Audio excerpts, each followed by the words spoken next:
"But I wish to know, mademoiselle, whether you have anything very particular to say to me," said Mrs. Marston. "You wish to know! And why, pray, madame?" asked Mademoiselle de Barras, sharply. "Because, unless it is something very urgent, I should prefer your talking to me some other time, as at present I desire to be alone with my daughter." "Oh, I ought to ask pardon again," said mademoiselle, with the same glance and the same smile. "I find I am de trop, quite in the way. Hélas! I am very unfortunate to day." Mademoiselle de Barras made not the slightest movement, and it was evident that she was resolved to prolong her stay, in sheer defiance of Mrs. Marston's wishes. "Mademoiselle, I conclude from your silence that you have nothing very pressing to say, and therefore must request that you will have the goodness to leave me for the present," said Mrs. Marston, who felt that the spirit of the French girl's conduct was too apparent not to have been understood by Rhoda and the servant, and that it was of a kind, for example's sake, impossible to be submitted to, or tolerated. Mademoiselle de Barras darted a fiery and insolent glance at Mrs. Marston, and was doubtless upon the point of precipitating the open quarrel which was impending, by setting her authority at defiance; but she checked herself, and changed her line of operations. "We are not alone, madame," she said, with a heightened colour, and a slight toss of the head. "I was about to speak of Monsieur Marston. I had something, not much I confess to say, but before servants I shan't speak, nor, indeed, now at all. So, madame, if you desire it, I shall no further interrupt you. Come, Miss Rhoda, come to the music room, if you please, and finish your practice for to day." "You forget, mademoiselle, that I wish to have my daughter with me at present," said Mrs. Marston. "I am very sorry, madame," said the French lady, with the same heightened colour and unpleasant smile, and her finely pencilled brows just discernibly knit, so as to give a novel and menacing expression to her beautiful face. "I'm very sorry, madame, but she must, so long as I remain accountable for her education, complete her allotted exercises at the appointed hours, and nothing shall, I assure you, with my consent, interfere with these duties. Come, Miss Rhoda, precede me, if you please, to the music room. Come, come." "Stay where you are, Rhoda," said Mrs. Marston, firmly and gently, and betraying no symptom of excitement, except in a slight tremor of her voice, and a faint flush upon her cheek. "Stay where you are, my dear child. I am your mother, and next to your father have the first claim upon your obedience. Mademoiselle," she continued, addressing the Frenchwoman, calmly but firmly, "my daughter and I will remain here for some time longer, and you will have the goodness to withdraw. I insist upon it, Mademoiselle de Barras." "I will not leave the room, I assure you, madame, without my pupil," retorted mademoiselle, with resolute insolence. "Your husband, madame, has invested me with this authority, and she shall obey me. Miss Rhoda, I say again, go down to the music room." "Remain where you are, Rhoda," said Mrs. Marston again. "Mademoiselle, you have long been acting as if your object were to provoke me to part with you. I find it impossible any longer to overlook this grossly disrespectful conduct of which I had, indeed, believed you absolutely incapable. Willett," she continued, addressing the maid, who was evidently bursting with rage at the scene she had just witnessed, "your master is, I believe, in the library. Go down and tell him that I entreat him to come here immediately." The maid started on her mission with angry alacrity, darting a venomous glance at the handsome Frenchwoman as she passed.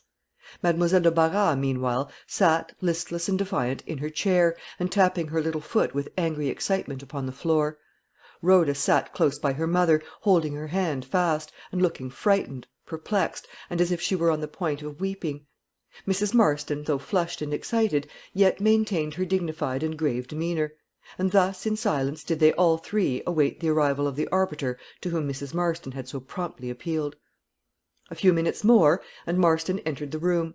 Mademoiselle's expression changed as he did so to one of dejected and sorrowful submission, and as Marston's eye lighted upon her, his brow darkened and his face grew pale. "Well, well, what is it? What is all this?" he said, glancing with a troubled eye from one to the other. "Speak, some one. Mrs. Marston, you sent for me. What is it?" "I want to know, Mr. Marston, from your own lips," said the lady in reply, "whether Rhoda is to obey me or Mademoiselle de Barras." "Pah! A question of women's prerogative," said Marston, with muttered vehemence. "Of a wife's and a mother's prerogative, Richard," said Mrs. Marston, with gentle emphasis; "a very simple question, and one I should have thought needing no deliberation to decide it." "Well, child," said he, turning to Rhoda with angry irony, "pray what is all this fuss about? You are a very ill used young lady, I dare aver. Pray what cruelties does Mademoiselle de Barras propose inflicting upon you, that you need to appeal thus to your mother for protection?" "You quite mistake me, Richard," interposed Mrs. Marston. "Rhoda is perfectly passive in the matter. I simply wish to learn from you, in mademoiselle's presence, whether I, or she, is to command my daughter." "Command!" said Marston, evading the direct appeal; "and pray what is all this commanding about? What do you want the girl to do?" "I wish her to remain here with me for a little time, and mademoiselle, knowing this, desires her instantly to go to the music room, and leave me. That is all," said Mrs. Marston. "And pray is there nothing to make her going to the music room advisable, or necessary? Has she no music to learn, or studies to pursue? Pshaw! Mrs. Marston, what needs all this noise about nothing? Go, miss," he added sharply and peremptorily, addressing Rhoda, "go this moment to the music room." The girl glided from the room, and mademoiselle, as she followed, shot a glance at Mrs. Marston which wounded and humbled her in the dust. "O Richard, Richard, if you knew all, you would not have subjected me to this indignity," she said, and throwing her arms about his neck, she wept, for the first time for many a long year, upon his breast. Marston was embarrassed and agitated. He disengaged her arms from his neck, and placed her gently in a chair. She sobbed on for some time in silence, a silence which Marston himself did not essay to break. He walked to the door, apparently with the intention of leaving her. He hesitated, however, and returned; took a hurried turn through the room, hesitated again, sat down, then returned to the door, not to depart, but to close it carefully, and walked gloomily to the window, whence he looked forth, buried in agitating and absorbing thoughts.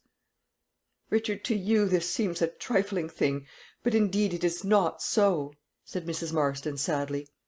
"You are very right, Gertrude," he said, quickly, and almost with a start. "It is very far from a trifling thing. It is very important." "You don't blame me, Richard?" said she. "I blame nobody," said he.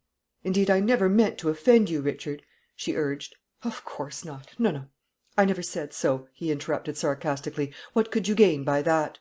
"O Richard, better feelings have governed me," she said, in a melancholy and reproachful tone. Well, I suppose so," he said; and after an interval he added abstractedly, "This cannot, however, go on. No, it cannot. Sooner or later it must have come; better at once, better now." "What do you mean, Richard?" she said, greatly alarmed, she knew not why. "What are you resolving upon? Dear Richard, in mercy tell me. I implore of you, tell me." "Why, Gertrude, you seem to me to fancy that, because I don't talk about what is passing, that I don't see it either. Now this is quite a mistake," said Marston, calmly and resolutely.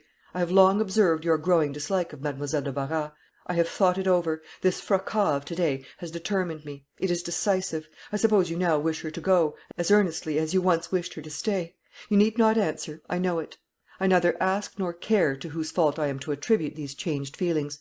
Female caprice accounts sufficiently for it; but whatever the cause, the effect is undeniable, and the only way to deal satisfactorily with it is to dismiss mademoiselle at once. You need take no part in the matter. I take it upon myself. To morrow morning she shall have left this house. I have said it, and am perfectly resolved." As he thus spoke, as if to avoid the possibility of any further discussion, he turned abruptly from her, and left the room. The extreme agitation which she had just undergone combined with her physical delicacy to bring on an hysterical attack; and poor Mrs. Marston, with an aching head and a heavy heart, lay down upon her bed. She had swallowed an opiate, and before 10 o'clock upon that night, an eventful one as it proved, she had sunk into a profound slumber. Some hours after this, she became in a confused way conscious of her husband's presence in the room. He was walking, with an agitated mien, up and down the chamber, and casting from time to time looks of great trouble toward the bed where she lay. Though the presence of her husband was a strange and long unwonted occurrence there, at such an hour, and though she felt the strangeness of the visit, the power of the opiate overwhelmed her so, that she could only see this apparition gliding slowly back and forward before her, with the passive wonder and curiosity with which one awaits the issue of an interesting dream. For a time she lay once more in an uneasy sleep; but still, throughout even this, she was conscious of his presence; and when, a little while after, she again saw him, he was not walking to and fro before the foot of the bed, but sitting beside her, with one hand laid upon the pillow on which her head was resting, the other supporting his chin. He was looking steadfastly upon her, with a changed face, an expression of bitter sorrow, compunction, and tenderness. There was not one trace of sternness. All was softened. The look was what she fancied he might have turned upon her had she lain there dead, ere yet the love of their early and ill fated union had grown cold in his heart. There was something in it which reminded her of days and feelings gone, never to return; and while she looked in his face with a sweet and mournful fascination, tears unconsciously wet the pillow on which her poor head was resting. Unable to speak, unable to move, she heard him say, "It was not your fault, Gertrude; it was not yours, nor mine. There is a destiny in these things too strong for us. Past is past. What is done for ever; and even were it all to do over again, what power have I to mend it? No, no. How could I contend against the combined power of passions, circumstances, influences, in a word, of fate? You have been good and patient, while but no matter. Your lot, Gertrude, is a happier one than mine." Mrs. Marston heard him and saw him, but she had not the power, nor even the will, herself to speak or move. He appeared before her passive sense like the phantasm of a dream. He stood up at the bedside, and looked on her steadfastly, with the same melancholy expression. For a moment he stooped over her, as if about to kiss her face, but checked himself, stood erect again at the bedside, then suddenly turned. The curtain fell back into its place, and she saw him no more. With a strange mixture of sweet and bitter feelings, this vision rested upon the memory of Mrs. Marston, until gradually deep slumber again overcame her senses, and the incident and all its attendant circumstances faded into oblivion. It was past 8 o'clock when Mrs. Marston awoke next morning. The sun was shining richly and cheerily in at the windows; and as the remembrance of Marston's visit to her chamber, and the unwonted manifestations of tenderness and compunction which accompanied it, returned, she felt something like hope and happiness, to which she had long been a stranger, flutter her heart. The pleasing reverie to which she was yielding was, however, interrupted. The sound of stifled sobbing in the room reached her ear, and pushing back the bed curtains, and leaning forward to look, she saw her maid, Willett, sitting with her back to the wall, crying bitterly, and striving, as it seemed, to stifle her sobs with her apron, which was wrapped about her face. "Willett, Willett, is it you who are sobbing? What is the matter with you, child?" said Mrs. Marston, anxiously.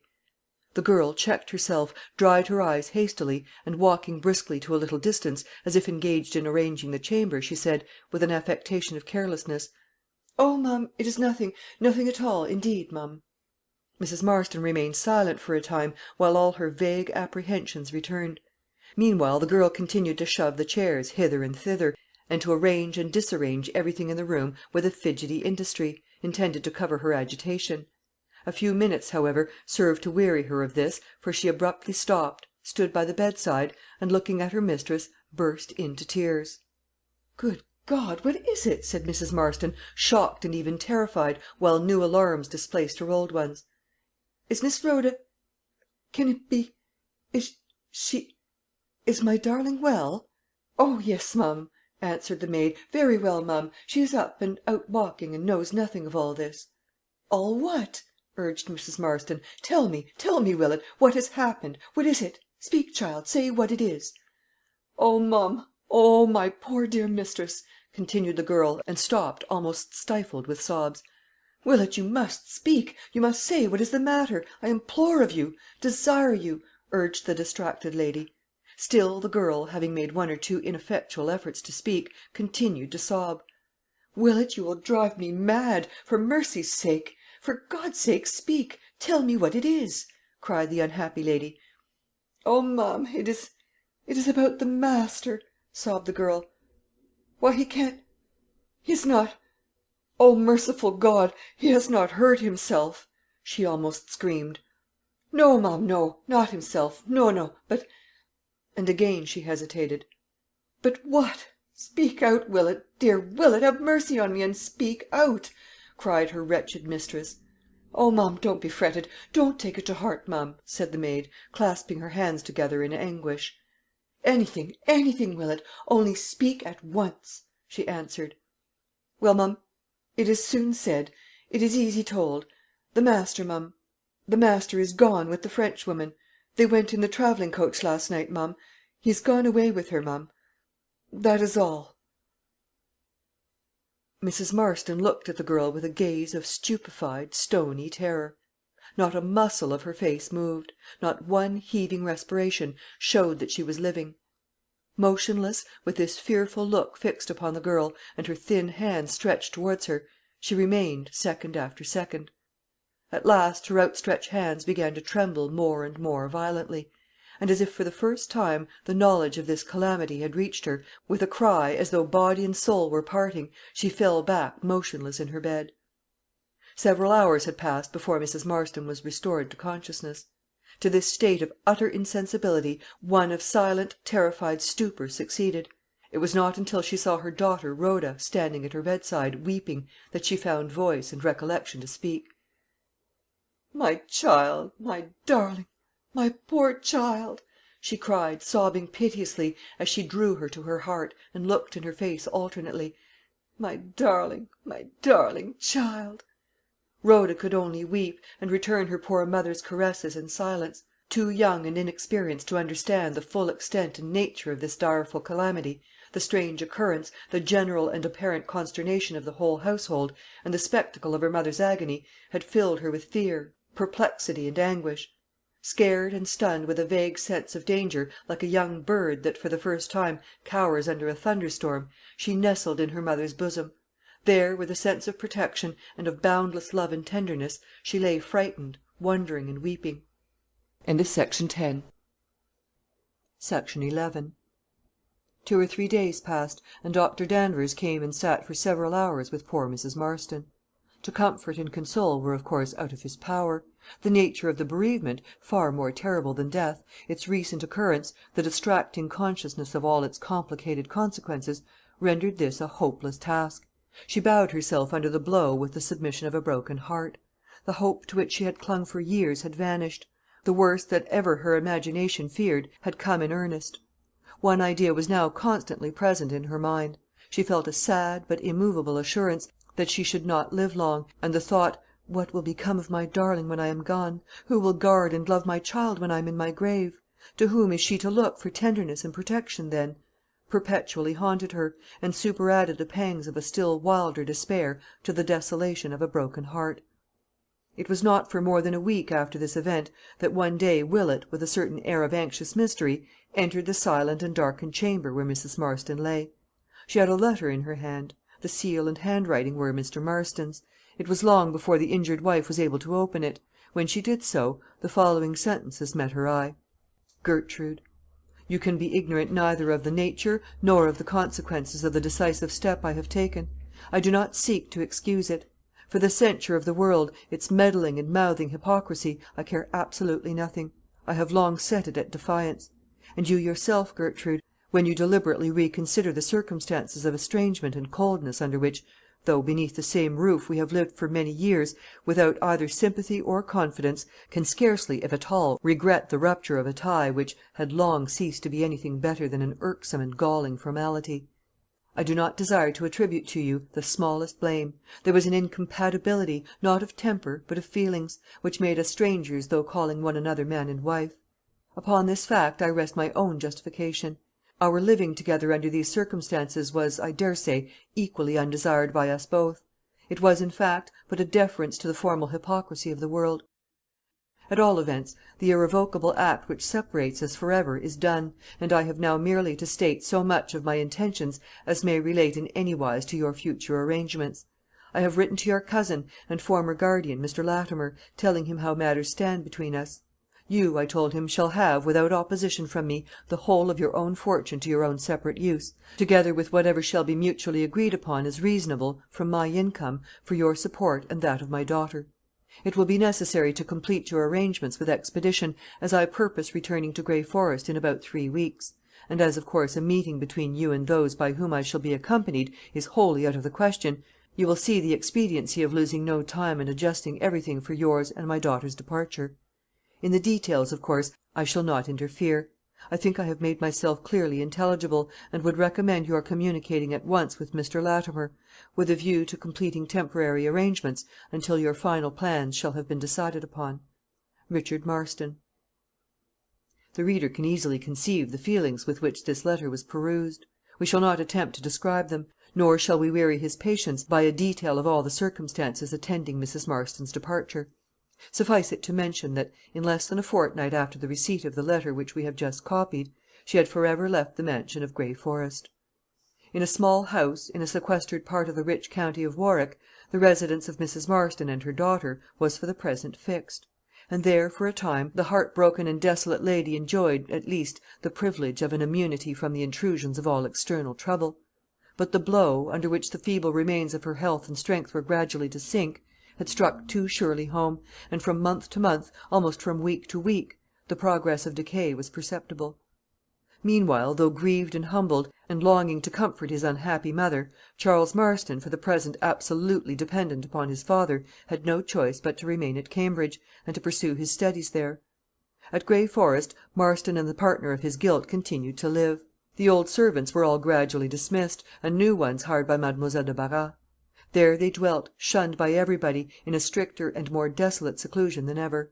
The novelty of the unrestraint and licence of their new mode of life speedily passed away, and with it the excited and guilty sense of relief which had for a time produced a false and hollow gaiety. The sense of security prompted in mademoiselle 100 indulgences which, in her former precarious position, she would not have dreamed of.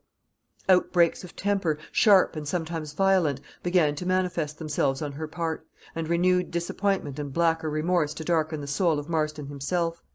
Often, in the dead of the night, the servants would overhear their bitter and fierce altercations ringing through the melancholy mansion, and often the reckless use of terrible and mysterious epithets of crime.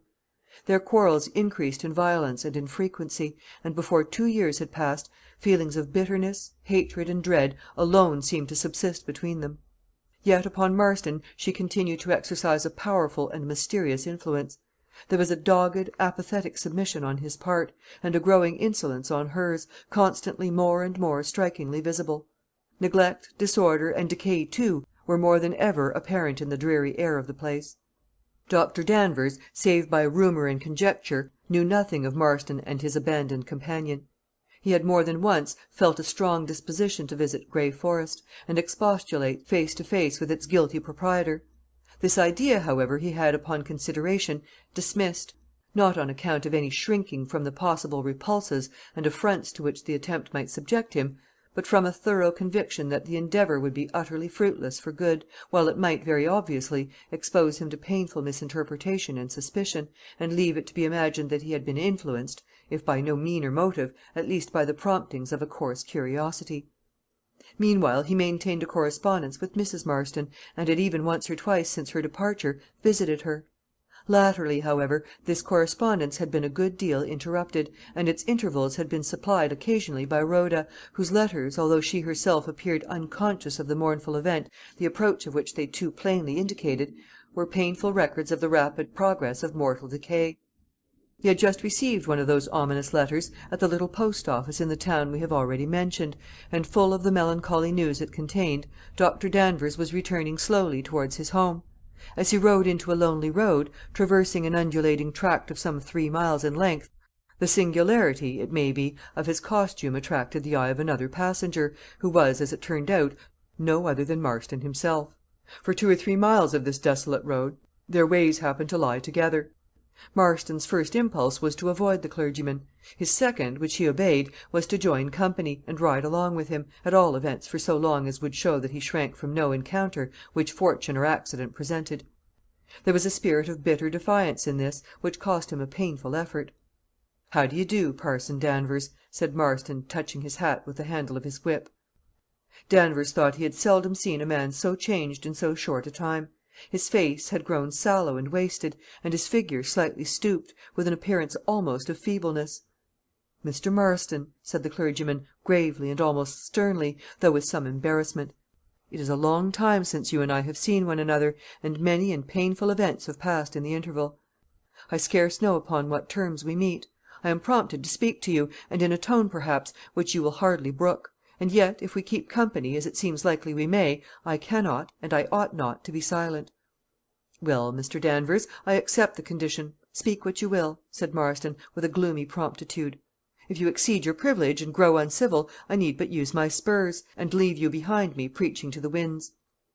"Ah, Mr. Marston," said Dr. Danvers, almost sadly, after a considerable pause, "when I saw you close beside me, my heart was troubled within me." "You looked on me as something from the nether world, and expected to see the cloven hoof," said Marston, bitterly, and raising his booted foot a little as he spoke; "but after all I am but a vulgar sinner of flesh and blood, without enough of the preternatural about me to frighten an old nurse, much less to agitate a pillar of the church." "Mr. Marston, you talk sarcastically; but you feel that recent circumstances, as well as old recollections, might well disturb and trouble me at sight of you," answered Dr. Danvers. "Well, yes, perhaps it is so," said Marston, hastily and sullenly, and became silent for a while. "My heart is full, Mr. Marston, charged with grief, when I think of the sad history of those with whom, in my mind, you must ever be associated," said Dr. Danvers.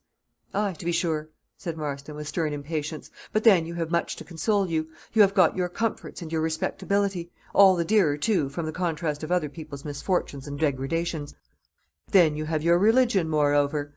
"Yes," interrupted Danvers, earnestly, and hastening to avoid a sneer upon this subject. "God be blessed, I am an humble follower of his gracious Son, our Redeemer; and though I trust I should bear with patient submission whatever chastisement in his wisdom and goodness he might see fit to inflict upon me, yet I do praise and bless him for the mercy which has hitherto spared me, and I do feel that mercy all the more profoundly, from the afflictions and troubles with which I daily see others overtaken." "And in the matter of piety and decorum, doubtless, you bless God also," said Marston, sarcastically, "that you are not as other men are, nor even as this publican." "Nay, Mr. Marston, God forbid I should harden my sinful heart with the wicked pride of the Pharisee. Evil and corrupt am I already overmuch. Too well I know the vileness of my heart to make myself righteous in my own eyes," replied Dr. Danvers, humbly; "but, sinner as I am yet a messenger of God, whose mission is one of authority to his fellow sinners; and woe is me if I speak not the truth at all seasons, and in all places where my words may be profitably heard." "Well, Dr. Danvers, it seems you think it your duty to speak to me, of course, respecting my conduct and my spiritual state. I shall save you the pain and trouble of opening the subject. I shall state the case for you in 2 words," said Marston, almost fiercely. "I have put away my wife without just cause, and am living in sin with another woman. Come, what have you to say on this theme? Speak out. Deal with me as roughly as you will. I will hear it, and answer you again." "Alas, Mr. Marston, and do not these things trouble you?" exclaimed Dr. Danvers, earnestly. "Do they not weigh heavy upon your conscience? Ah, sir, do you not remember that, slowly and surely, you are drawing towards the hour of death, and the day of judgment?" "The hour of death!" "Yes, I know it is coming, and I await it with indifference. But for the day of judgment, with its books and trumpets, my dear doctor, pray don't expect to frighten me with that." Marston spoke with an angry scorn, which had the effect of interrupting the conversation for some moments. They rode on, side by side, for a long time without speaking. At length, however, Marston unexpectedly broke the silence. "Dr. Danvers," said he, "you asked me some time ago if I feared the hour of death and the day of judgment. I answered you truly, I do not fear them. Nay, death, I think, I could meet with a happier and a quieter heart than any other chance that can befall me. But there are other fears, fears that do trouble me much." Dr. Danvers looked inquiringly at him, but neither spoke for a time. "You have not seen the catastrophe of the tragedy yet," said Marston, with a stern, stony look, made more horrible by a forced smile, and something like a shudder. "I wish I could tell you, Dr. Danvers, for you are honourable and gentle hearted. I wish I durst tell you what I fear, the only thing I really do fear. No mortal knows it but myself, and I see it coming upon me with slow but unconquerable power. O God, dreadful spirit, spare me!" Again they were silent, and again Marston resumed. "Dr. Danvers, don't mistake me," he said, turning sharply, and fixing his eyes with a strange expression upon his companion. "I dread nothing human. I fear neither death, nor disgrace, nor eternity. I have no secrets to keep, no exposures to apprehend. But I dread. He paused, scowled darkly, as if stung with pain, turned away, muttering to himself, and gradually became much excited. "I can't tell you now, sir, and I won't," he said, abruptly and fiercely, and with a countenance darkened with a wild and appalling rage that was wholly unaccountable. "I see you searching me with your eyes. Suspect what you will, sir, you shan't inveigle me into admissions. Ay, pry, whisper, stare, question, conjecture, sir. I suppose I must endure the world's impertinence, but Damn me if I gratify it." It would not be easy to describe Dr. Danvers' astonishment at this unaccountable explosion of fury. He was resolved, however, to bear his companion's violence with temper. They rode on slowly for fully 10 minutes in utter silence, except that Marston occasionally muttered to himself, as it seemed, in excited abstraction. Danvers had at first felt naturally offended at the violent and insulting tone in which he had been so unexpectedly and unprovokedly addressed; but this feeling of irritation was but transient, and some fearful suspicions as to Marston's sanity flitted through his mind. In a calmer and more dogged tone his companion now addressed him. "There is little profit, you see, doctor, in worrying me about your religion," said Marston. "It is but sowing the wind, and reaping the whirlwind; and, to say the truth, the longer you pursue it, the less I am in the mood to listen. If ever you are cursed and persecuted as I have been, you will understand how little tolerant of gratuitous vexations and contradictions a man may become. We have squabbled over religion long enough, and each holds his own faith still. Continue to sun yourself in your happy delusions, and leave me untroubled to tread the way of my own dark and cheerless destiny." Thus saying, he made a sullen gesture of farewell, and, spurring his horse, crossed the broken fence at the roadside, and so, at a listless pace, through gaps and by farm roads, penetrated towards his melancholy and guilty home. 2 years had now passed since the decisive event which had for ever separated Marston from her who had loved him so devoutly and so fatally. 2 years to him of disappointment, abasement, and secret rage; 2 years to her of gentle and heart-broken submission to the chastening hand of Heaven. At the end of this time she died. Marston read the letter that announced the event with a stern look, and silently, but the shock he felt was terrific. No man is so self-abandoned to despair and degradation that at some casual moment thoughts of amendment, some gleams of hope, however faint and transient, from the distant future, will not visit him. With Marston, those thoughts had somehow ever been associated with vague ideas of a reconciliation with the being whom he had forsaken, good and pure, and looking at her from the darkness and distance of his own fallen state, almost angelic as she seemed. But she was now dead, and he could make her no atonement. She could never smile forgiveness upon him. This long familiar image, the last that had reflected for him one ray of the lost peace and love of happier times, had vanished, and henceforward there was before him nothing but storm and fear. Marston's embarrassed fortunes made it to him an object to resume the portion of his income heretofore devoted to the separate maintenance of his wife and daughter. In order to effect this, it became, of course, necessary to recall his daughter Rhoda, and fix her residence once more at Grey Forest. No more dreadful penalty could have been inflicted upon the poor girl, no more agonizing ordeal than that she was thus doomed to undergo. She had idolized her mother, and now adored her memory. She knew that Mademoiselle de Barras had betrayed and indirectly murdered the parent she had so devotedly loved. She knew that that woman had been the curse, the fate of her family, and she regarded her naturally with feelings of mingled terror and abhorrence, the intensity of which was indescribable. The few scattered friends and relatives whose sympathies had been moved by the melancholy fate of poor Mrs. Marston were unanimously agreed that the intended removal of the young and innocent daughter to the polluted mansion of sin and shame was too intolerably revolting to be permitted; but each of these virtuous individuals unhappily thought it the duty of the others to interpose; and with a running commentary of wonder and reprobation, and much virtuous criticism, events were suffered uninterruptedly to take their sinister and melancholy course. It was about 2 months after the death of Mrs. Marston, and on a bleak and ominous night at the wintry end of autumn, that poor Rhoda, in deep mourning, and pale with grief and agitation, descended from a chaise at the well-known door of the mansion of Grey Forest. Whether from consideration for her feelings, or, as was more probable, from pure indifference, Rhoda was conducted, on her arrival, direct to her own chamber, and it was not until the next morning that she saw her father. He entered her room unexpectedly. He was very pale, and, as she thought, greatly altered, but he seemed perfectly collected, and free from agitation. The marked and even shocking change in his appearance, and perhaps even the trifling though painful circumstance that he wore no mourning for the beloved being who was gone, caused her, after a moment's mute gazing in his face, to burst into an irrepressible flood of tears. Marston waited stoically until the paroxysm had subsided, and then, taking her hand, with a look in which the dogged sternness was contending with something like shame, he said, "There, there, you can weep when I am gone. I shan't say very much to you at present, Rhoda, and only wish you to attend to me for 1 minute. Listen, Rhoda.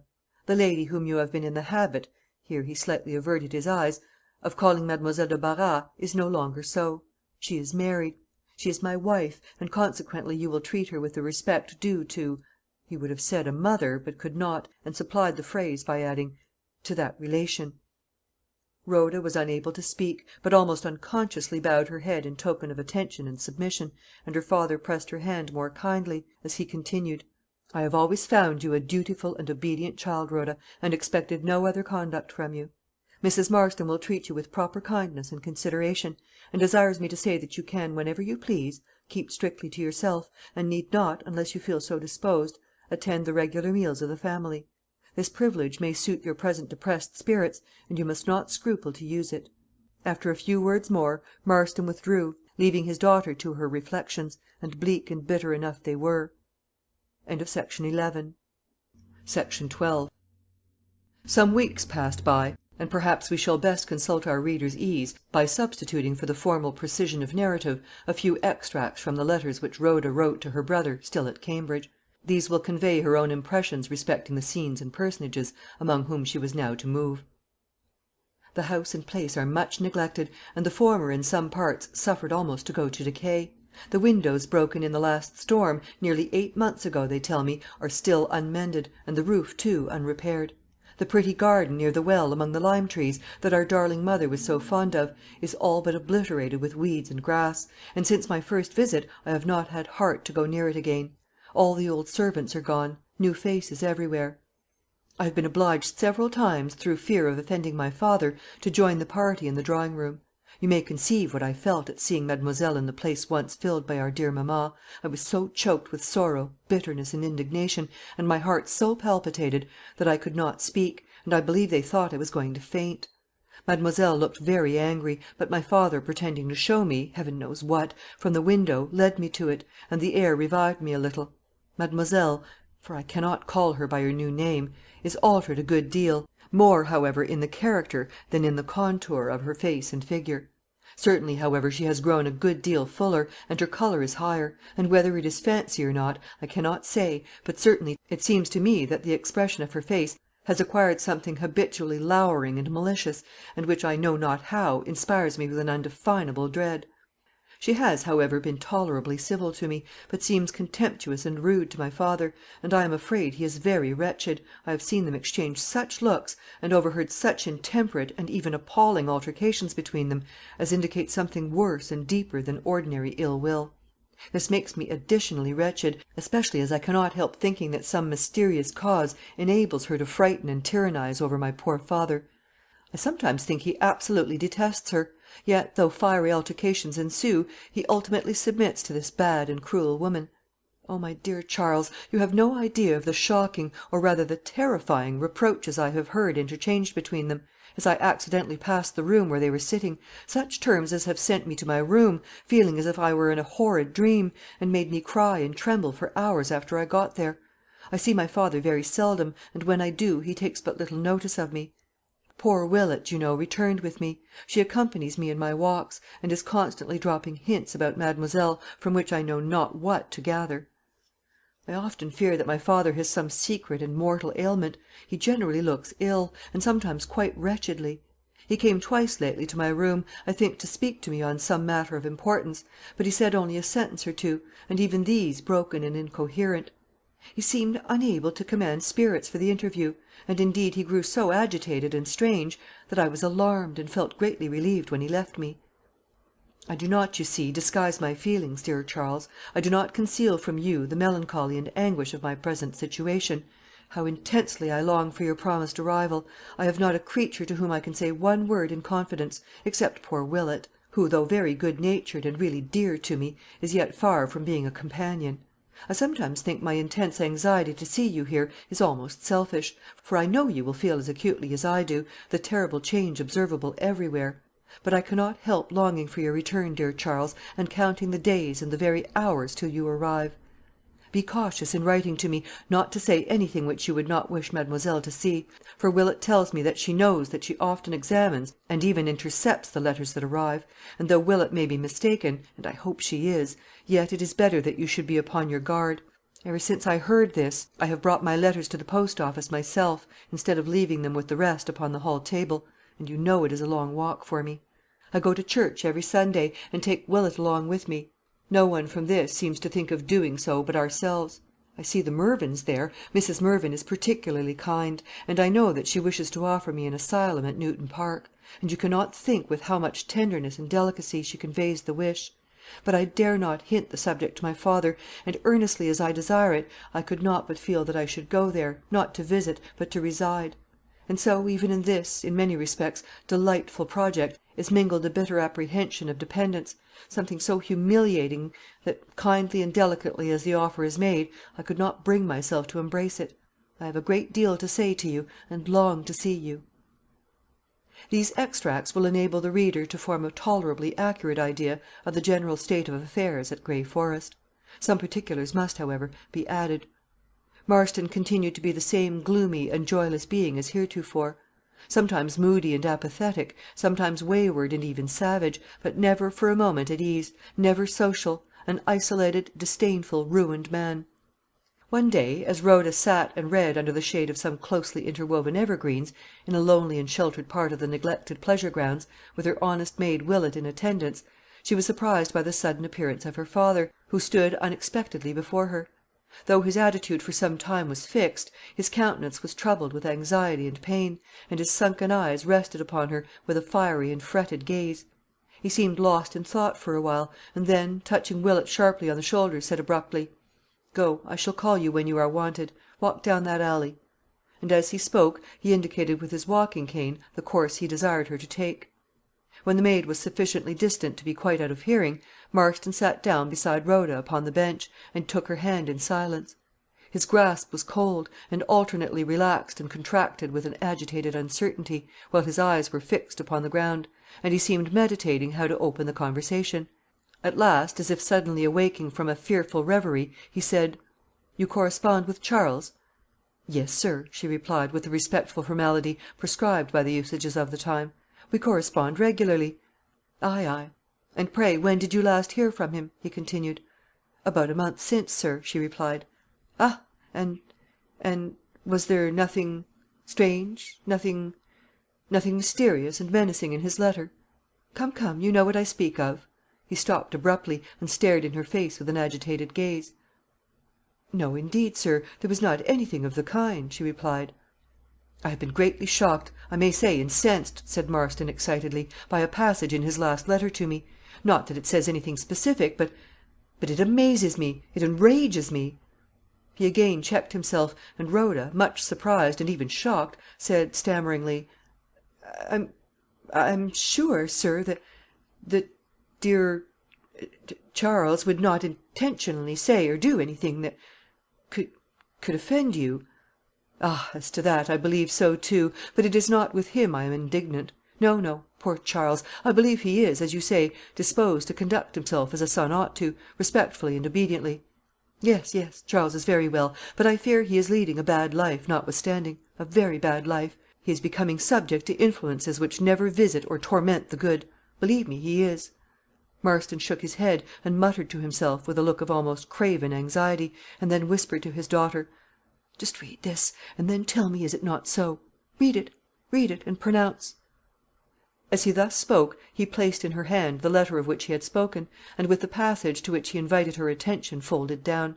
It was to the following effect: "I cannot tell you how shocked I have been by a piece of scandal, as I must believe it, conveyed to me in an anonymous letter, and which is of so very delicate a nature, that without your special command I should hesitate to pain you by its recital. I trust it may be utterly false; indeed, I assume it to be so. It is enough to say that it is of a very distressing nature, and affects the lady, Mademoiselle de Barras, whom you have recently honoured with your hand." "Now, you see," cried Marston, with a shuddering fierceness, as she returned the letter with a blanched cheek and trembling hand. "Now you see it all. Are you stupid? The stamp of the cloven hoof, eh?" Rhoda, unable to gather his meaning, but at the same time with a heart full and trembling very much, stammered a few frightened words, and became silent. "It is he, I tell you, that does it all; and if Charles were not living an evil life, he could not have spread his nets for him. said Marston, vehemently. "He can't go near anything good; but, like a scoundrel, he knows where to find a congenial nature, and when he does, he has skill enough to practise upon it. I know him well, and his arts and his smiles; ay, and his scowls and his grins too. He goes, like his master, up and down, and to and fro upon the earth for ceaseless mischief. There is not a friend of mine he can get hold of, but he whispered in his ear some damned slander of me. He is drawing them all into a common understanding against me, and he takes a natural pleasure in telling me how the thing goes on, how, one after the other, he has converted my friends into conspirators and libellers, to blast my character and take my life, and now the monster essays to lure my children into the hellish confederation." "Who is he, father? Who is he?" faltered Rhoda. "You never saw him," retorted Marston, sternly. No, you can't have seen him, and you probably never will; but if he does come here again, don't listen to him. He is a half fiend and half idiot, and no good comes of his mouthing and muttering. Avoid him, I warn you, avoid him. Let me see, how shall I describe him? Let me see. You remember Berkeley, Sir Wynston Berkeley? Well, he greatly resembles that dead villain. He has all the same grins and shrugs and monkey airs, and his face and figure are like. But he is a grimed, ragged, wasted piece of sin, little better than a beggar; a shrunken, malignant libel on the human shape. Avoid him, I tell you, avoid him. He is steeped in lies and poison, like the very serpent that betrayed us. Beware of him, I say, for if he once gains your ear, he will delude you, spite of all your vigilance. He will make you his accomplice, and therefore, inevitably, there is nothing but mortal and implacable hatred between us." Frightened at this wild language, Rhoda did not answer, but looked up in his face in silence. A fearful transformation was there, a scowl so livid and maniacal that her very senses seemed leaving her with terror. Perhaps the sudden alteration observable in her countenance, as the spectacle so unexpectedly encountered her, recalled him to himself, for he added hurriedly, and in a tone of gentler meaning, "Rhoda, watch and pray. My daughter, my child, keep your heart pure, and nothing bad can approach you for ill. No, you are good, and the good need not fear." Suddenly Marston burst into tears, as he ended this sentence, and wept long and convulsively. She did not dare to speak, or even to move; but after a while he ceased, apparently uneasy, half ashamed and half angry; and looking with a horrified and bewildered glance into her face, he said, "Rhoda, child, what have I said? My God, what have I been saying? Do I look ill? Oh, Rhoda, may you never feel this!" He turned away from her without awaiting her answer, and walked away with the appearance of intense agitation, as if to leave her.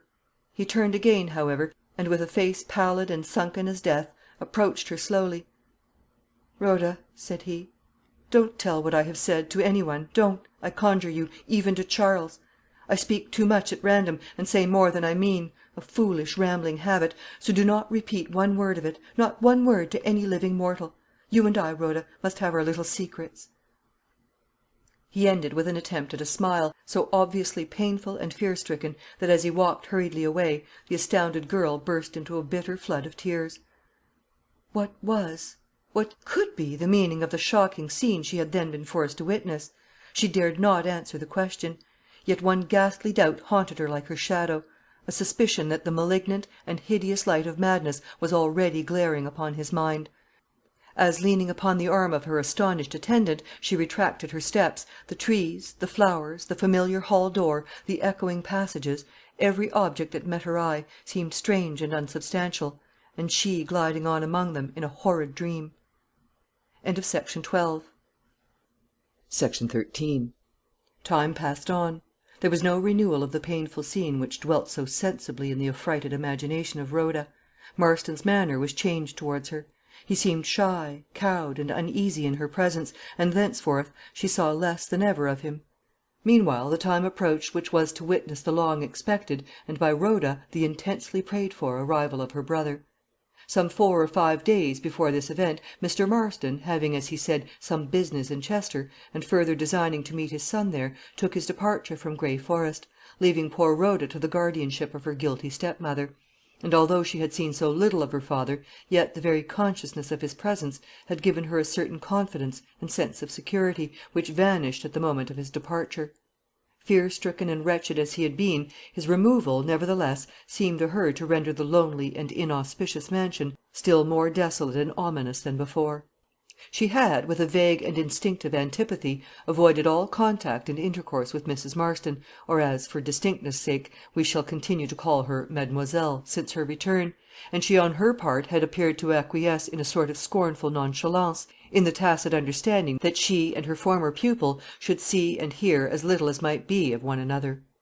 Meanwhile, poor Willett, with her good-natured honesty and her inexhaustible gossip, endeavoured to amuse and reassure her young mistress, and sometimes even with partial success. We must now follow Mr. Marston in his solitary expedition to Chester. When he took his place in the stage-coach, he had the whole interior of the vehicle to himself, and thus continued to be its solitary occupant for several miles. The coach, however, was eventually hailed, brought to, and the door being opened, Dr. Danvers got in, and took his place opposite to the passenger already established there. The worthy man was so busied in directing the disposition of his luggage from the window, and in arranging the sundry small parcels with which he was charged, that he did not recognise his companion until they were in motion.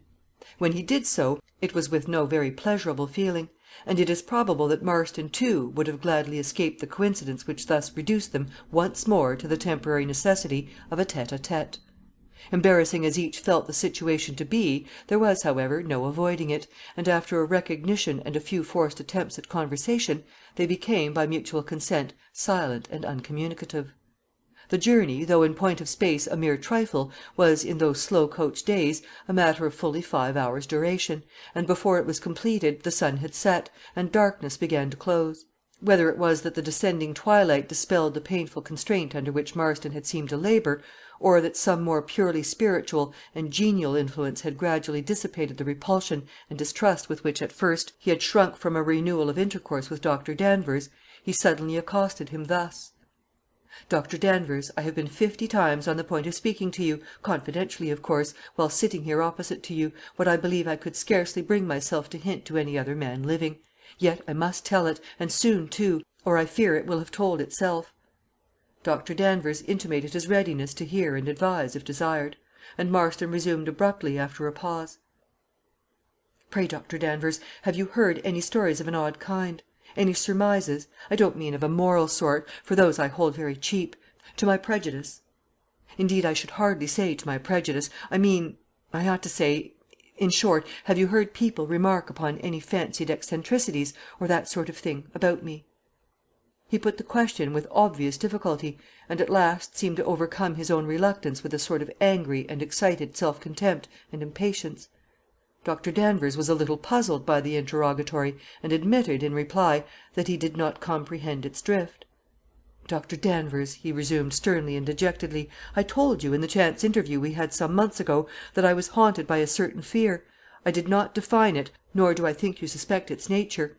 It is a fear of nothing mortal, but of the immortal tenant of this body. My mind, sir, is beginning to play me tricks. My guide mocks and terrifies me." There was a perceptible tinge of horror in the look of astonishment with which Dr. Danvers listened. "You are a gentleman, sir, and a Christian clergyman. What I have said and shall say is confided to your honour, to be held sacred as the confession of misery, and hidden from the coarse gaze of the world. I have become subject to a hideous delusion. It comes at intervals. I do not think any mortal suspects it, except maybe my daughter Rhoda. It comes and disappears, and comes again. I kept my pleasant secret for a long time, but at last I let it slip, and committed myself, fortunately, to but one person, and that my daughter; and even so, I hardly think she understood me. I recollected myself before I had disclosed the grotesque and infernal chimera that haunts me." Marston paused. He was stooped forward, and looking upon the floor of the vehicle, so that his companion could not see his countenance. A silence ensued, which was interrupted by Marston, who once more resumed: "Sir," said he, "I know not why, but I have longed, intensely longed, for some trustworthy ear into which to pour this horrid secret. Why, I repeat, I cannot tell, for I expect no sympathy, and hate compassion. It is, I suppose, the restless nature of the devil that is in me. But, be it what it may, I will speak to you, but to you only, for the present, at least, to you alone." Dr. Danvers again assured him that he might repose the most entire confidence in his secrecy. "The human mind, I take it, must have either comfort in the past or hope in the future," he continued; "otherwise it is in danger.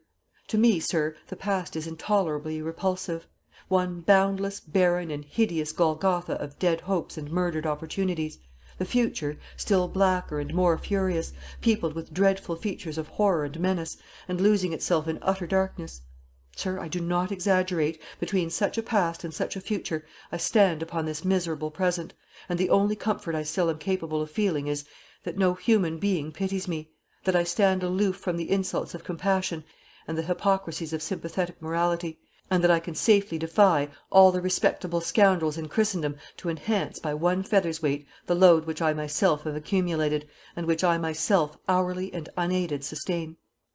Dr. Danvers here introduced a word or two in the direction of their former conversation.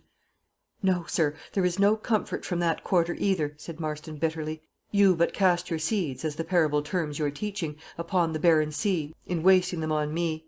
My fate, be it what it may, is as irrevocably fixed as though I were dead and judged 100 years ago.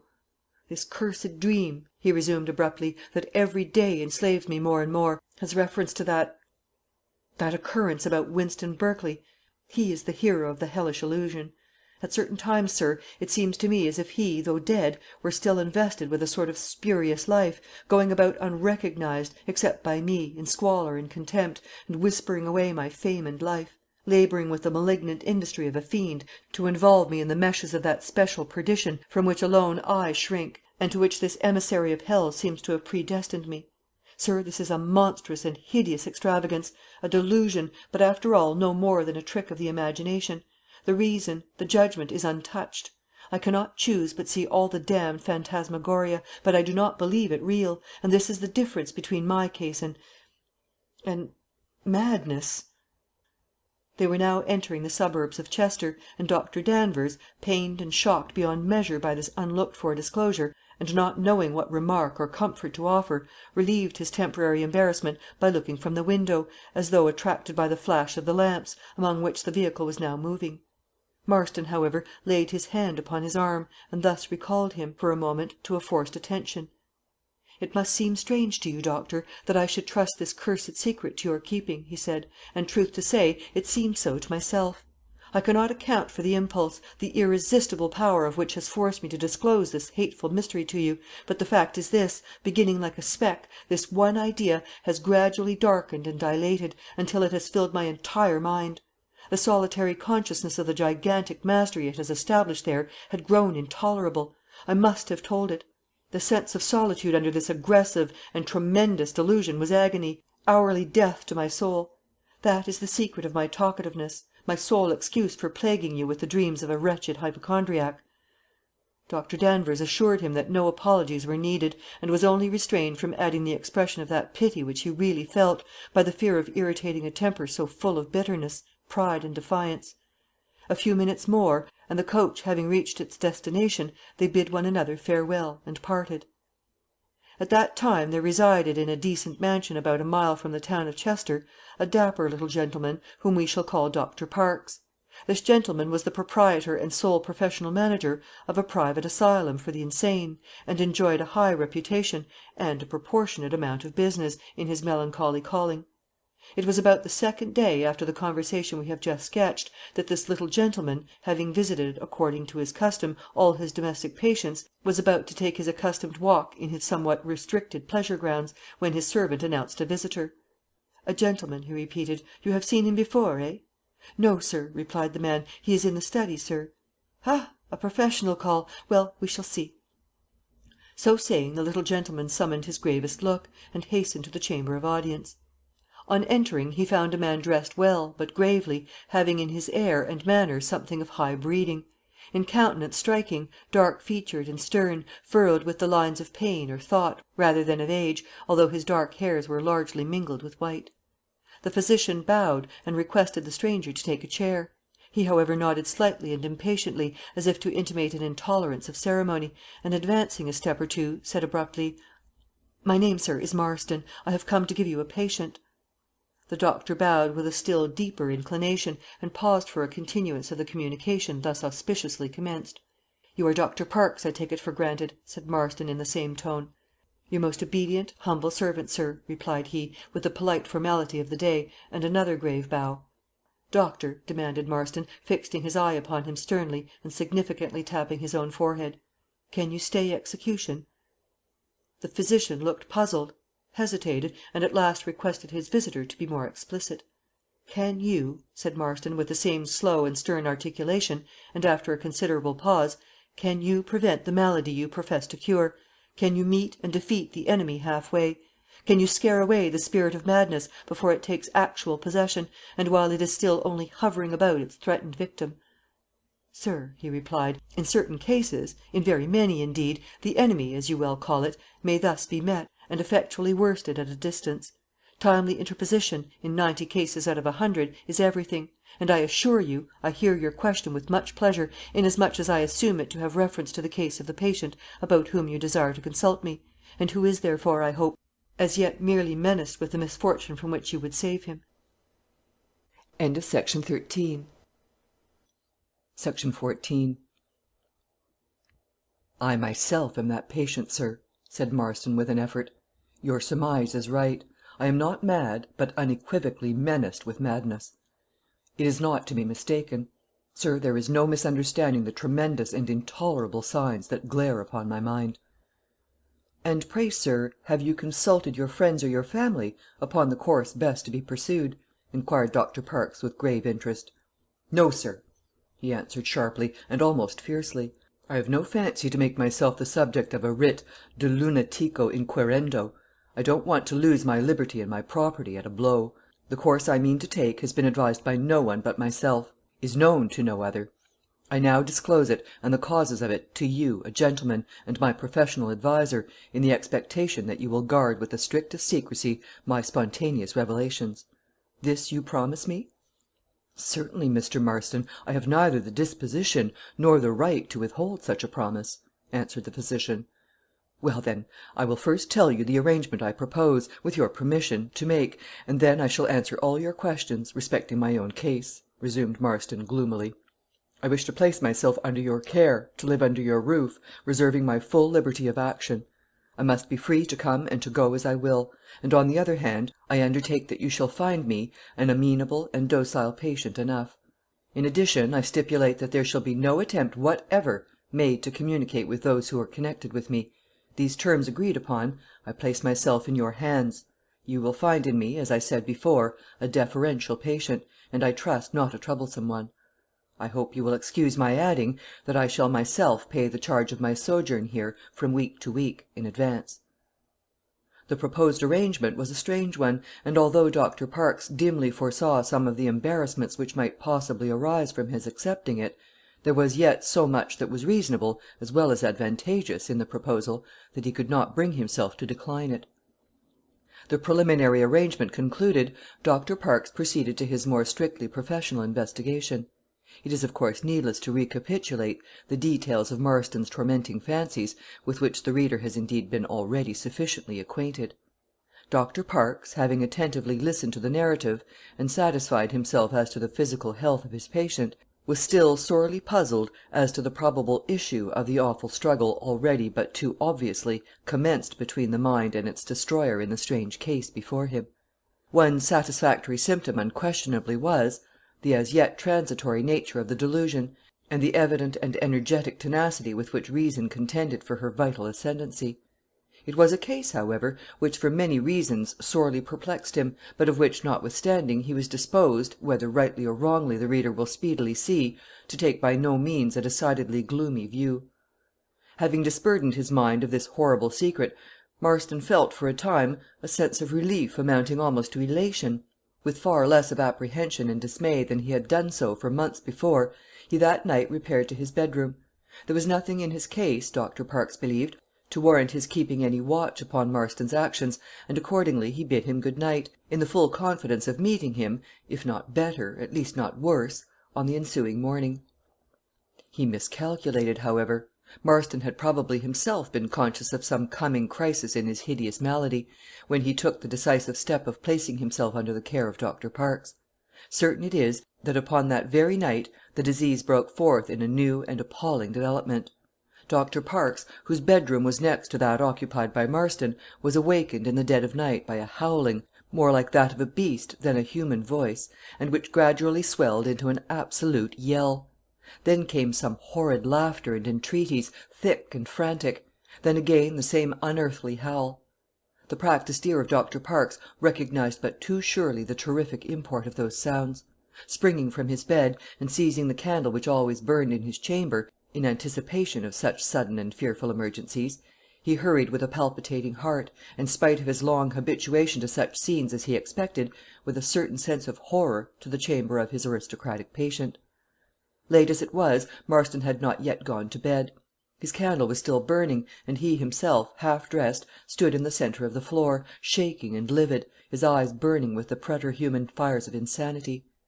As Dr. Parkes entered the chamber, another shout, or rather yell, thundered from the lips of this demoniac effigy, and the mad doctor stood freezing with horror in the doorway, and yet exerting what remained to him of presence of mind, in the vain endeavour, in the flaring light of the candle, to catch and fix with his own practised eye the gaze of the maniac. Second after second, and minute after minute, he stood confronting this frightful slave of Satan, in the momentary expectation that he would close with and destroy him. On a sudden, however, this brief agony of suspense was terminated. A change like an awakening consciousness of realities, or rather like the withdrawal of some hideous and visible influence from within, passed over the tense and darkened features of the wretched being. A look of horrified perplexity, doubt, and inquiry supervened, and he at last said, in a subdued and sullen tone, to Dr. Parkes: "Who are you, sir? What do you want here? Who are you, sir, I say?" "Who am I? Why, your physician, sir. Dr. Parkes, sir, the owner of this house, sir," replied he, with all the sternness he could command, and yet white as a spectre with agitation. "For shame, sir, for shame to give way thus! What do you mean by creating this causeless alarm, and disturbing the whole household at so unseasonable an hour?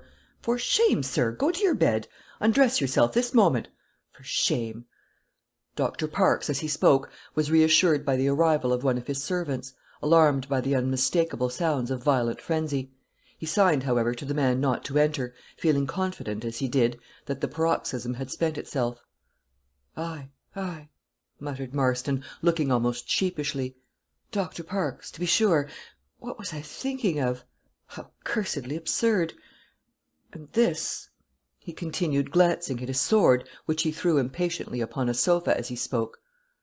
"Folly, nonsense, false alarm, as you say, doctor. I beg your pardon." As Marston spoke, he proceeded with much agitation slowly to undress himself. He had, however, but commenced the process when, turning abruptly to Dr. Parkes, he said, with a countenance of horror, and in a whisper: "By God, doctor, it has been upon me worse than ever. I would have sworn I had the villain with me for hours, sir, torturing me with his damned sneering threats, till, by God, I could stand it no longer, and took my sword. Oh, doctor, can't you save me? Can nothing be done for me?"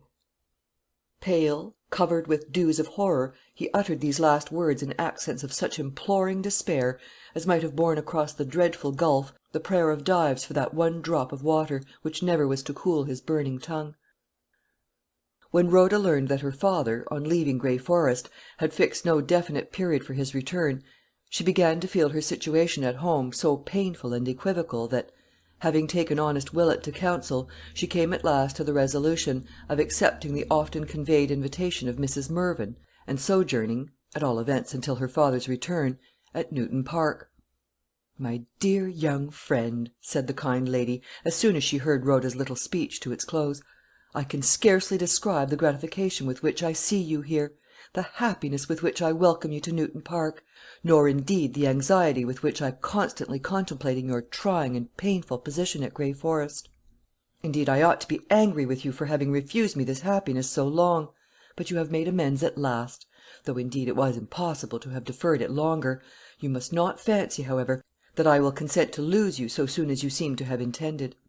No, no, I have found it too hard to catch you to let you take wing so easily.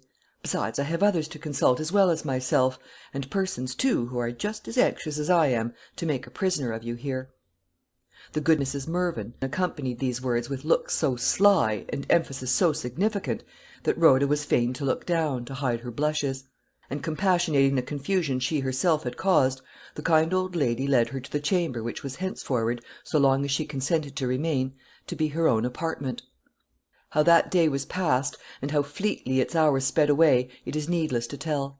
Old Mervyn had his gentle as well as his grim aspect, and no welcome was ever more cordial and tender than that with which he greeted the unprotected child of his morose and repulsive neighbour.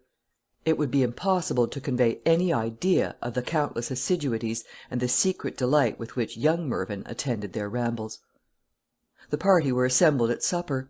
What a contrast did this cheerful, happy, unutterably happy gathering present, in the mind of Rhoda, to the dull, drear, fearful evenings which she had long been wont to pass at Grey Forest. As they sat together in cheerful and happy intercourse, a chaise drove up to the hall door, and the knocking had hardly ceased to reverberate when a well-known voice was heard in the hall. Young Mervyn started to his feet, and merrily ejaculating, "Charles Marston! This is delightful!" disappeared, and in an instant returned with Charles himself. We pass over all the embraces of brother and sister, the tears and smiles of reunited affection. We omit the cordial shaking of hands, the kind looks, the questions and answers. All these, and all the little attentions of that good old-fashioned hospitality, which was never weary of demonstrating the cordiality of its welcome, we abandon to the imagination of the good-natured reader. Charles Marston, with the advice of his friend, Mr. Mervyn, resolved to lose no time in proceeding to Chester, whither it was ascertained his father had gone, with the declared intention of meeting and accompanying him home. He arrived in that town in the evening, and having previously learned that Dr. Danvers had been for some time in Chester, he at once sought him at his usual lodgings, and found the worthy old gentleman at his solitary dish of tea. "My dear Charles," said he, greeting his young friend with earnest warmth, "I am rejoiced beyond measure to see you. Your father is in town, as you supposed; and I have just had a note from him, which has, I confess, not a little agitated me, referring, as it does, to a subject of painful and horrible interest, one with which I suppose you are familiar, but upon which I myself have never yet spoken fully to any person, excepting your father only." "And pray, my dear sir, what is this topic?" inquired Charles, with marked interest. "Read this note," answered the clergyman, placing one at the same time in his young visitor's hand. Charles read as follows: "My dear Sir, I have a singular communication to make to you, but in the strictest privacy, with reference to a subject which, merely to name, is to awaken feelings of doubt and horror. I mean the confession of Merton, with respect to the murder of Wynston Berkley. I will call upon you this evening after dark, for I have certain reasons for not caring to meet old acquaintances about town; and if you can afford me half an hour, I promise to complete my intended disclosure within that time. Let us be strictly private. This is my only proviso. Yours with much respect, Richard Marston." "Your father has been sorely troubled in mind," said Dr. Danvers, as soon as the young man had read this communication. "He has told me as much. It may be that the discovery he has now made may possibly have relieved him from certain galling anxieties. The fear that unjust suspicions should light upon himself, or those connected with him, has, I daresay, tormented him sorely. God grant that as the providential unfolding of all the details of this mysterious crime comes about, he may be brought to recognise, in the just and terrible process, the hand of Heaven. God grant that at last his heart may be softened, and his spirit illuminated by the blessed influence he has so long and so sternly rejected." As the old man thus spake, as if in symbolic answering to his prayer, a sudden glory from the setting sun streamed through the funereal pile of clouds which filled the western horizon, and flooded the chamber where they were. After a silence, Charles Marston said, with some little embarrassment, "It may be a strange confession to make, though, indeed, hardly so to you, for you know but too well the gloomy reserve with which my father has uniformly treated me, that the exact nature of Merton's confession never reached my ears; and once or twice, when I approached the subject, in conversation with you, it seemed to me that the subject was one which, for some reason, it was painful to you to enter upon. And so it was, in truth, my young friend, so it was; for that confession left behind it many fearful doubts, proving indeed nothing but the one fact, that morally the wretched man was guilty of the murder."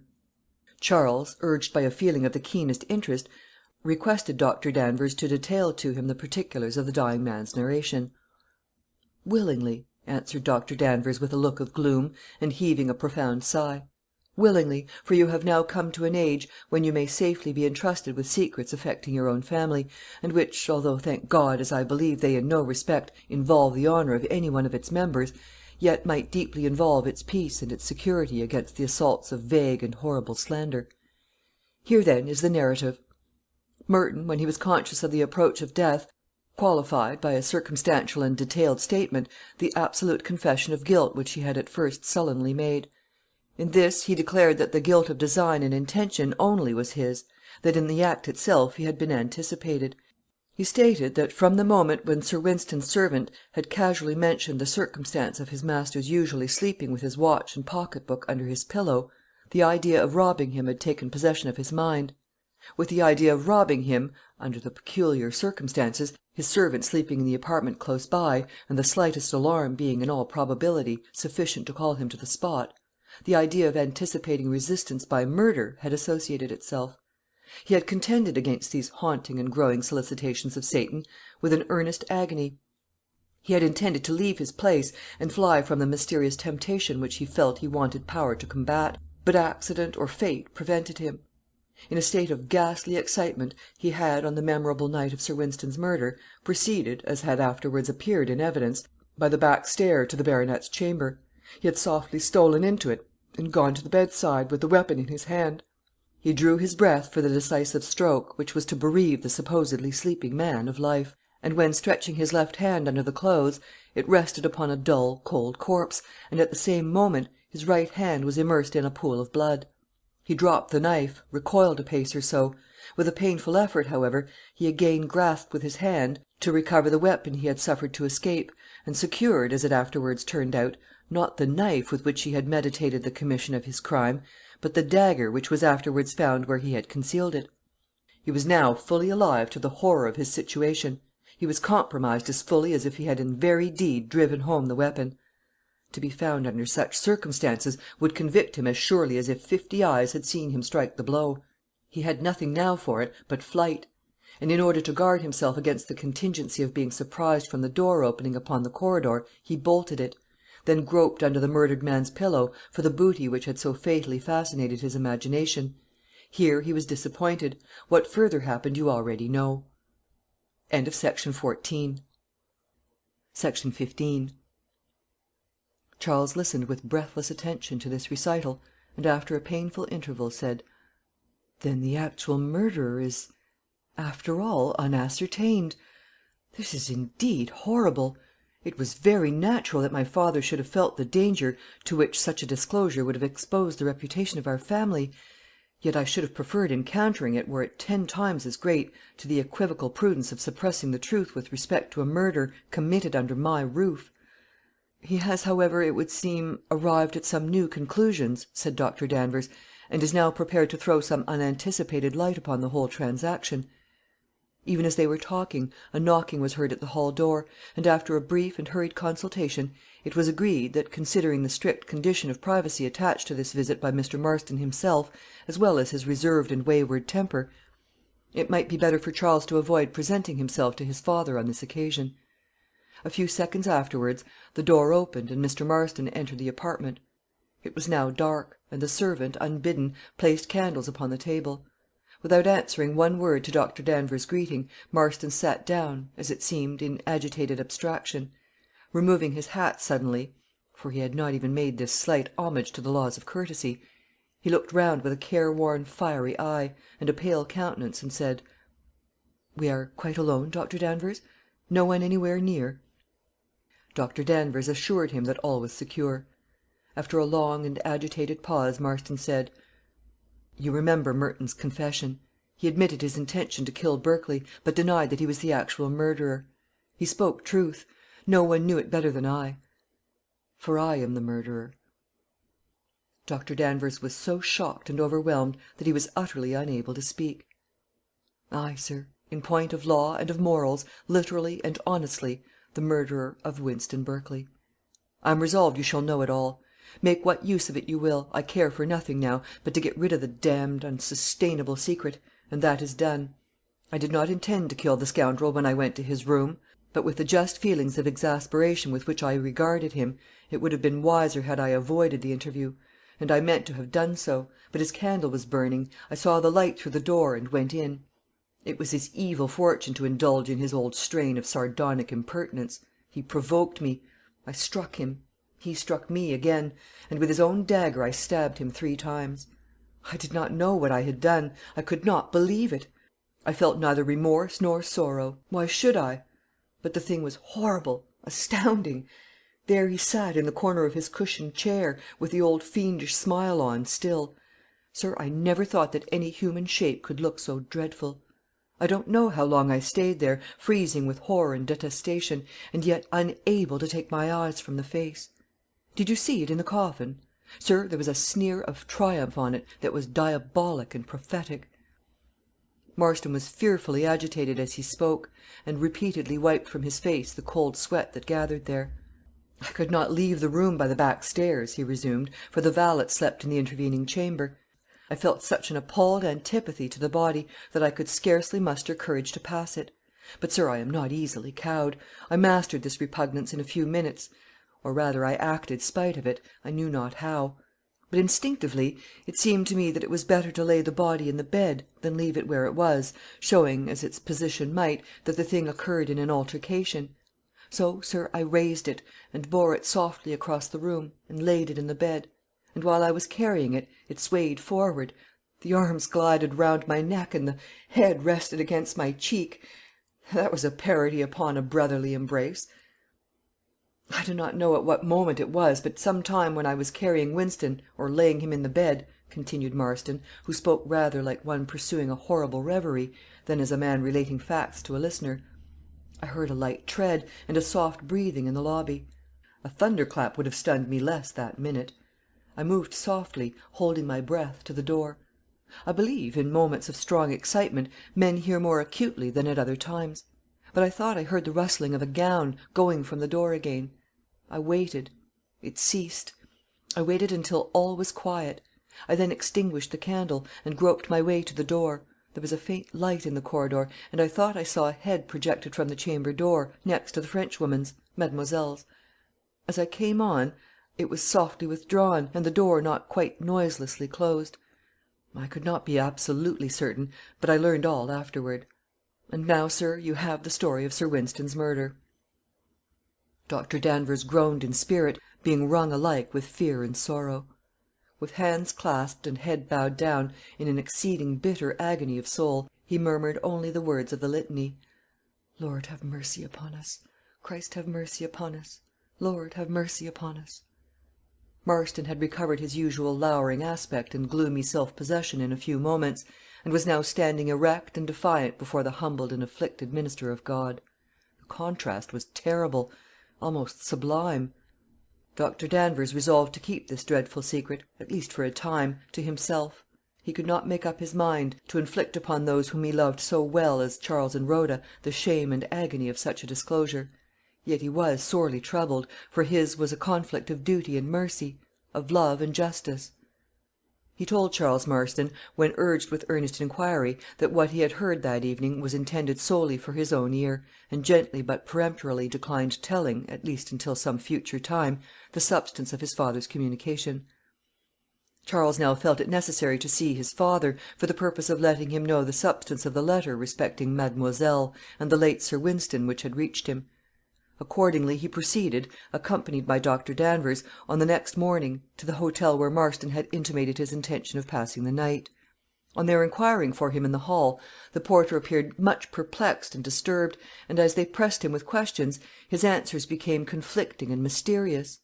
Mr. Marston was there. He had slept there last night. He could not say whether or not he was then in the house; but he knew that no one could be admitted to see him.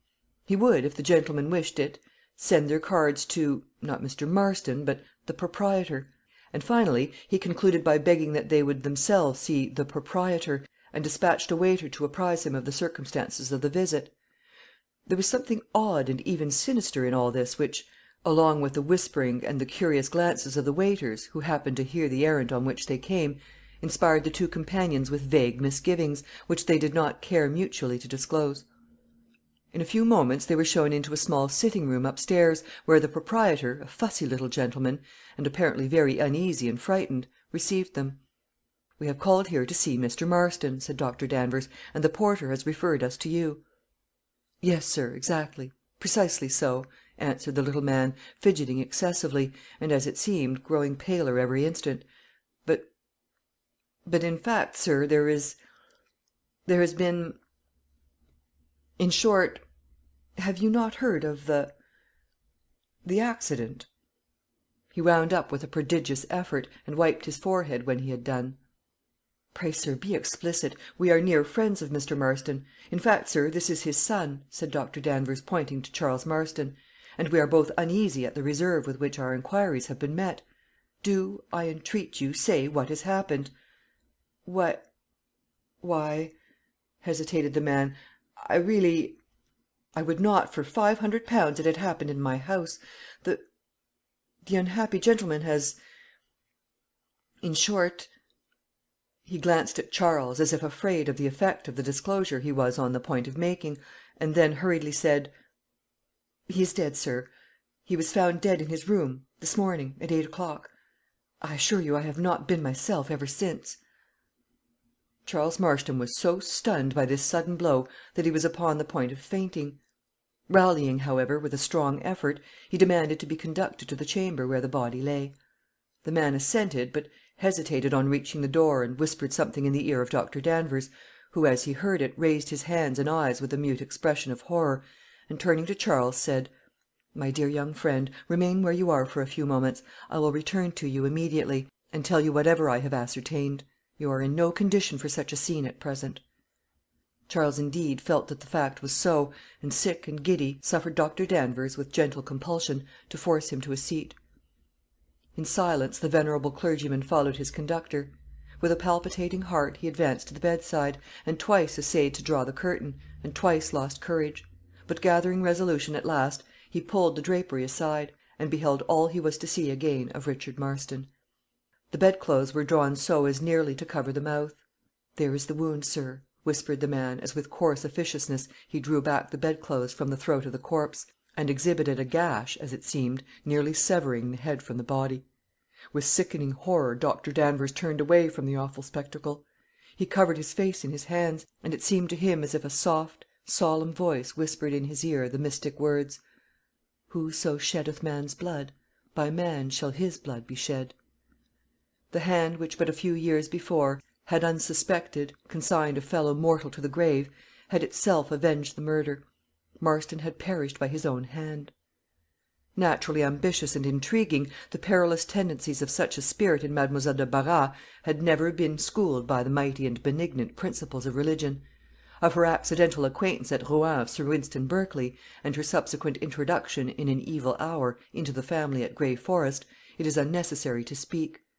The unhappy terms on which she found Marston living with his wife suggested, in their mutual alienation, the idea of founding a double influence in the household; and to conceive the idea, and to act upon it, were, in her active mind, the same. Young, beautiful, fascinating, she well knew the power of her attractions, and determined, though probably without one thought of transgressing the limits of literal propriety, to bring them to bear upon the discontented, retired roué, for whom she cared absolutely nothing, except as the instrument, and in part the victim, of her schemes. Thus yielding to the double instinct that swayed her, she gratified at the same time her love of intrigue and her love of power. At length, however, came the hour which demanded a sacrifice to the evil influence she had hitherto worshipped on such easy terms. She found that her power must now be secured by crime, and she fell. Then came the arrival of Sir Wynston, his murder, her elopement with Marston, and her guilty and joyless triumph. At last, however, came the blow, long suspended and terrific, which shattered all her hopes and schemes, and drove her once again upon the world. The catastrophe we have just described. After it she made her way to Paris. Arrived in the capital of France, she speedily dissipated whatever remained of the money and valuables which she had taken with her from Grey Forest; and Madame Marston, as she now styled herself, was glad to place herself once more as a governess in an aristocratic family. So far her good fortune had prevailed in averting the punishment but too well earned by her past life. But a day of reckoning was to come. A few years later, France was involved in the uproar and conflagration of revolution. Noble families were scattered, beggared, decimated; and their dependants, often dragged along with them into the flaming abyss, in many instances suffered the last dire extremities of human ill. It was at this awful period that a retribution so frightful and extraordinary overtook Madame Marston, that we may hereafter venture to make it the subject of a separate narrative. Until then the reader will rest satisfied with what he already knows of her history; and meanwhile bid a long, and, as it may possibly turn out, an eternal farewell to that beautiful embodiment of an evil and disastrous influence. The concluding chapter in a novel is always brief, though seldom so short as the world would have it. In a tale like this, the winding up must be proportionately contracted. We have scarcely a claim to so many lines as the formal novelist may occupy pages in the distribution of poetic justice, and the final grouping of his characters into that effective tableau upon which, at last, the curtain gracefully descends. We, too, may be all the briefer, inasmuch as the reader has doubtless anticipated the little we have to say. It amounts, then, to this: within 2 years after the fearful event which we have just recorded, an alliance had drawn together, in nearer and dearer union, the inmates of Grey Forest and Newton Park. Rhoda had given her hand to young Mervyn. Of ulterior consequences we say nothing. The nursery is above our province.